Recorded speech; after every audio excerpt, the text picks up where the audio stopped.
हमारे वरिष्ठ सहयोगी मनीष कुमार पटना से हमारे साथ जुड़ गए। मनीष, 5 साल पहले की अगर हम बात करें तब एग्जिट पोल कह रहे थे कि बीजेपी जीत रही है, हमें याद है। उसके बाद अगले दिन बीजेपी मुख्यालय पर जो माहौल था वो भी हमने देखा था। 5 साल बाद आज जब एग्जिट पोल तेजस्वी यादव की जीत की भविष्यवाणी कर रहे हैं, क्या आरजेडी में यह खटका तो नहीं कि कहीं पिछली बार जैसा हुआ था बीजेपी के साथ, कहीं वैसा उनके साथ इस बार ना हो जाए?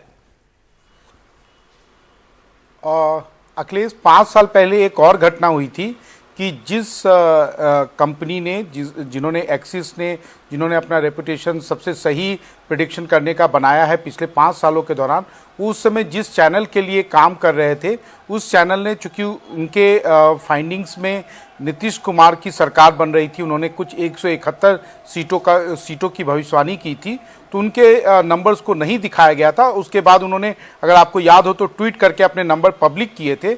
आज उसी एजेंसी ने सबसे ज़्यादा सीटें दी है।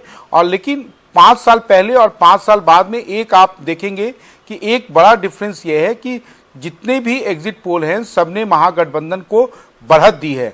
और कुछ एग्जिट पोल जो है जिसमें नंबर जो है, आंकड़ा जो है वो 150 के ऊपर का दिया है, तो इसमें थोड़ा एरर का चांस कम लग रहा है। लेकिन हाँ, बिहार में एग्जिट पोलों का एक रिकॉर्ड रहा है, खासकर 2015 का। लेकिन आप भी जानते हैं कि बीजेपी की केंद्र में सरकार है, उनके पास में इंफॉर्मेशन के कई सारे सोर्सेज हैं। लेकिन आज जिस तरीके का सन्नाटा लग रहा था, उससे तो यही आशंका जताई जा रही है कि शायद बीजेपी के नेताओं को, खासकर शीर्ष नेताओं को, जो जमीनी सच्चाई है या चुनाव में क्या हुआ है और कल परिणाम में क्या होगा उसके बारे में अंदाजा हो गया है। इसी के लिए बीजेपी ने मतदान के दिन की कोई तैयारियां या कोई अपने स्पोक्समैन के नाम या उनके कहां पे लोकेशन, कहां पे वो किस चैनल के लिए उपलब्ध होंगे, ऐसी कोई तैयारियों का अभी तक खबर किसी चैनल को नहीं दिया है।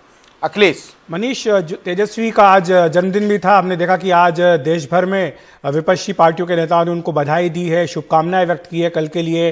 कल का दिन निश्चित तौर पर उनके लिए बेहद खास होने जा रहा है। इतनी कम उम्र में अगर वो जीतते हैं तो मुख्यमंत्री बनेंगे, बहुत बड़ी उपलब्धि उनके लिए होगी।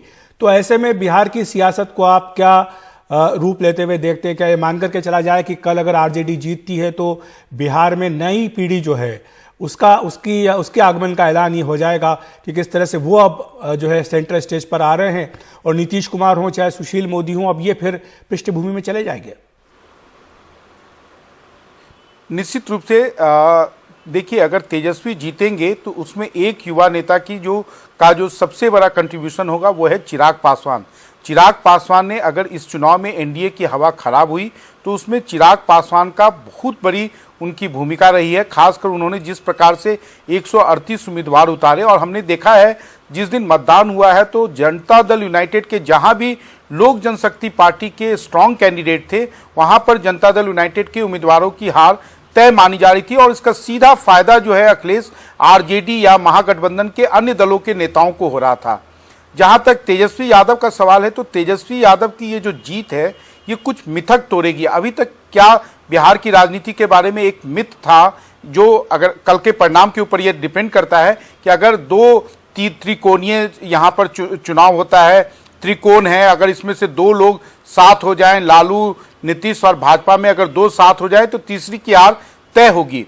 और एक बात और मानी जा रही थी कि नीतीश कुमार और नरेंद्र मोदी का जो कॉम्बिनेशन है ये बहुत ही फॉर्मिडेबल कॉम्बिनेशन है, ये इनविंसिबल है। अगर तेजस्वी अपने पक्ष में परिणाम लाने में कामयाब होते हैं तो वो ना केवल एक पहले मिथ को तोड़ेंगे, साथ ही साथ ये दर्शाएगा या साबित करेगा कि नरेंद्र मोदी और नीतीश कुमार को की जैसी जोड़ी को भी आप अगर चुनाव में कोई अच्छा मुद्दा उठाते हैं, क्योंकि इस बार अगर तेजस्वी को बढ़त दिख रही है अखिलेश, तो उसका एकमात्र कारण है कि उन्होंने जो 10 लाख नौकरियों का वादा किया उससे लोगों को ये लगा, ये लोगों में एक बात घर कर गई कि जो बिजली, सड़क, पानी पर आज तक चुनाव होता था उसके आगे भी लोगों की चाहत है, उनका एस्पिरेशन है, और जॉब उसका सबसे बड़ा आप कह सकते हैं कि सेंटर पॉइंट है, जिसको तेजस्वी ने पकड़ा या तेजस्वी ने अपना चुनाव अभियान बनाया, जिसके कारण आपने भी देखा कि एनडीए पूरे चुनाव अभियान के दौरान बैकफुट पर रही। अखिलेश जी मनीष, शुक्रिया आपका। लेकिन जाते जाते पूछना चाहूंगा कि वैसे तो एग्जिट पोल कह रहे हैं कि महागठबंधन को स्पष्ट बहुमत मिलेगा, यह भविष्यवाणी है, लेकिन फिर भी अगर त्रिशंकु विधानसभा बनती है, किसी गठबंधन को अगर बहुमत नहीं मिलता है तो रिजॉर्ट कितनी दूर है पटना से? पटना के आसपास रिजॉर्ट नहीं है, इसके लिए झारखंड जाना होता है।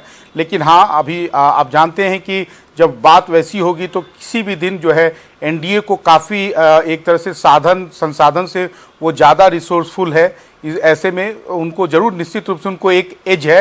लेकिन बिहार में जनता जो है वो त्रिशंकु विधानसभा की जो 2005 के फरवरी के बाद कभी ऐसी स्थिति या नौबत नहीं आई।